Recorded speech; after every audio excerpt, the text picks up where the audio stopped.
Welcome to important নিউজের পক্ষ থেকে সমস্ত পুলিশ পরীক্ষার্থীদের জানাচ্ছি আগাম শুভেচ্ছা। আচ্ছা, আজকে যে কথাটা নিয়ে বলতে এসেছি সেটা অবশ্যই এই ছবিটা দেখে বুঝতেই পারছো।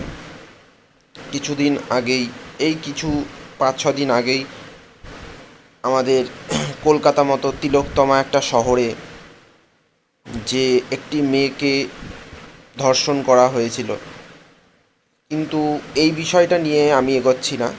সেটা পুলিশি তদন্ত হোক বা কোর্টের বিচারেই হোক, চলে গেছে।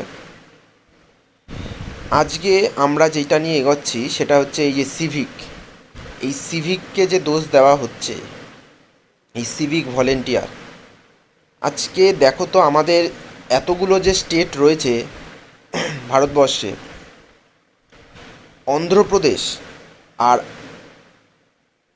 আমাদের রাজ্যে, এই দুটো রাজ্য ছাড়া আর কোনো জায়গায় সিভিক নেই।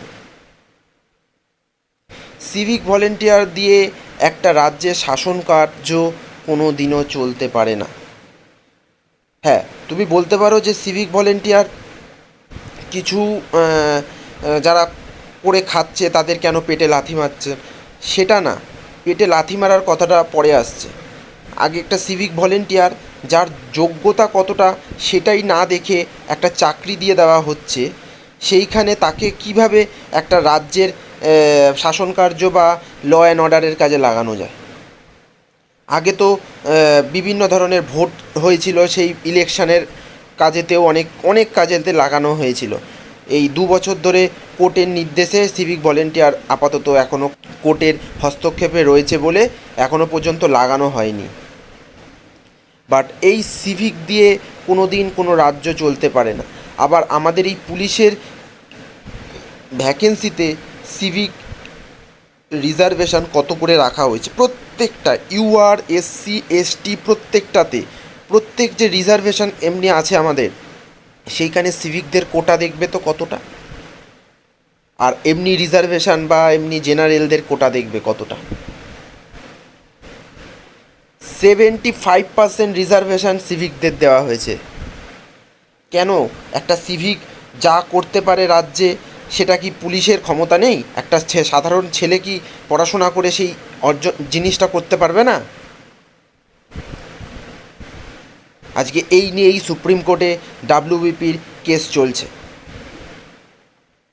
ঠিক হয়েছে, কেস হওয়া উচিত, দরকার হলে পরীক্ষা পিছিয়ে যাক, কিন্তু এই সিভিকদের যতদিন তুমি সংরক্ষণ দেবে, যতদিন তুমি সিভিকদের এই ল অ্যান্ড অর্ডারের মধ্যে আনবে, ততদিন মনে রাখবে যারা পুলিশ হতে চাইছো আগামী দিনে, তাদের কোনো দিন মান সম্মান থাকবে না।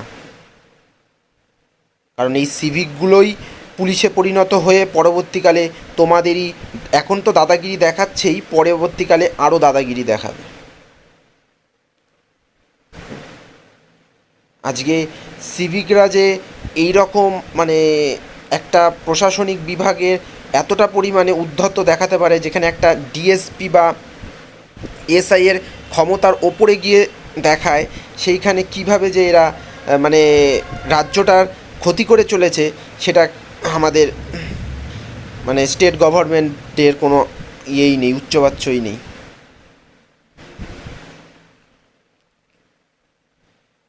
সিভিক ভলেন্টিয়ার অবশ্যই থাকলে থাকুক, কিন্তু সেইটা একটা নির্দিষ্ট মাত্রায়, একটা নির্দিষ্ট লেভেলে থাকা উচিত। তাকে দিয়ে কোনো দিন ল অ্যান্ড অর্ডারের ডিউটি করানো যায় না।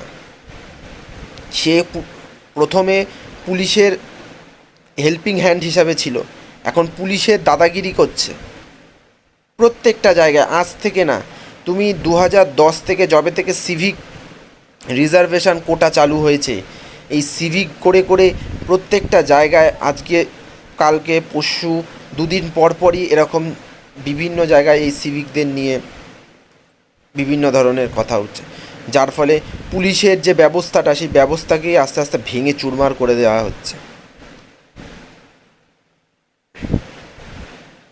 আজকে আমাদের মতো শিক্ষিত ছেলেদের জানি না কতটা কি করার ক্ষমতা আছে। জানি না পশ্চিমবঙ্গ সরকারের আত্মবিশ্বাসের মধ্যে কি পড়ে না পড়ে, আমাদের প্রতি মনে হয় সেই আত্মবিশ্বাসটাই নেই।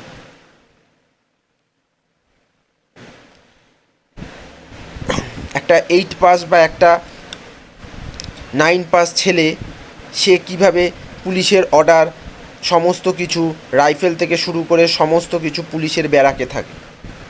যেই সিভিক ছেলেটার কথা এখানে বলা হচ্ছে, সেই সিভিক ছেলেটা তো আমি নাকি শুনছি, খবরেতেও দেখাচ্ছে, তোমরা হয়তো অনেকেও শুনেছো কিনা জানি না, সে আবার একজন বিপর্যয় মোকাবিলা বাহিনীতে প্রথমে ঢুকেছিল, তারপর সেখান থেকে সিভিক হয়ে একজন সেন্ট্রাল ওয়েলফেয়ার বোর্ডের সদস্য। মানে সেন্ট্রাল ওয়েলফেয়ার বোর্ডের কারা সদস্য হয়? যারা মানে অনেক বছর সার্ভিস করেছে, যাদের 8, 9, 10 বছর সার্ভিস হয়ে গেছে, সেই রকম ম্যাচুরিটি, সেই রকম অভিজ্ঞতা সম্পন্ন লোকেরাই সেন্ট্রাল ওয়েলফেয়ার বোর্ডের সদস্য হন, কোনো সিভিক ভলেন্টিয়ার সদস্য হন না। আবার সে নাকি আবার পুলিশের ব্যারাকেও থাকে, পুলিশের গাড়ি নিয়েও ঘোরে, পুলিশের বাইকেও ঘুরে বেড়াতো। এগুলো কি করে হচ্ছে তোমরা একবার ভাববে। আজকে এই নিয়ে প্রতিবাদ হয়েছিল, কিন্তু প্রতিবাদে কোনো কেউ সাড়া দেয়নি। আজকে এই সিভিক নিয়েই আবার হাইকোর্টে কেস উঠেছে, সুপ্রিম কোর্টে কেস চলছে। এই রিজার্ভেশনটাকে ওঠানোর জন্য মানুষ যতটা নিচে নামতে পারে ততটা নিচে নামানো উচিত, নাহলে সিভিকদের দাদাগিরি কখনো থামবে না। এইটা একটা না, আরও এক্সকিউজ রয়েছে, দেখাচ্ছি তোমাদের দ্বারা। এই দেখো একটা সিভিক, এই কালকেই খবরে বেরিয়েছিল কি না, সিভিক ভলেন্টিয়ারের দাদাগিরি। কেন এরকম থাকবে সিভিক ভলেন্টিয়ারদের দাদাগিরি? পুলিশি শাসন ব্যবস্থায় সিভিক হচ্ছে পুলিশদের হেল্পিং হ্যান্ড, যেখানে পুলিশরা কাজ করার জন্য মানে প্রয়োজনীয় বস্তু হিসাবে সিভিকদেরকে লাগাচ্ছে। এই সমাজ ব্যবস্থায় এই সিভিক যতদিন থাকবে অপরাধ থাকবে, পুলিশি ব্যবস্থাকে হেনস্থা থাকবে, পুলিশি ব্যবস্থা সঠিকভাবে করা যাবে না। এবং শুধু পুলিশি ব্যবস্থা বলে না, মানে সামাজিক পরিস্থিতিটাকেই ভেঙে দিচ্ছে এরা।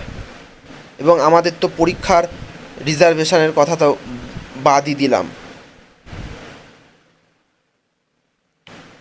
সুতরাং মানুষের প্রতি, মানে পুলিশের প্রতি যে মানুষের যে আত্মবিশ্বাস, সেই জিনিসটাই উঠে যাচ্ছে এই সিভিকদের জন্যই।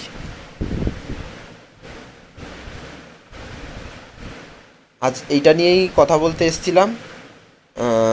সবাই অসংখ্য ভালো থাকবে, আবার দেখা হবে অন্য কোনো ইম্পর্টেন্ট এরকম নিউজ নিয়ে। সবাইকে ধন্যবাদ।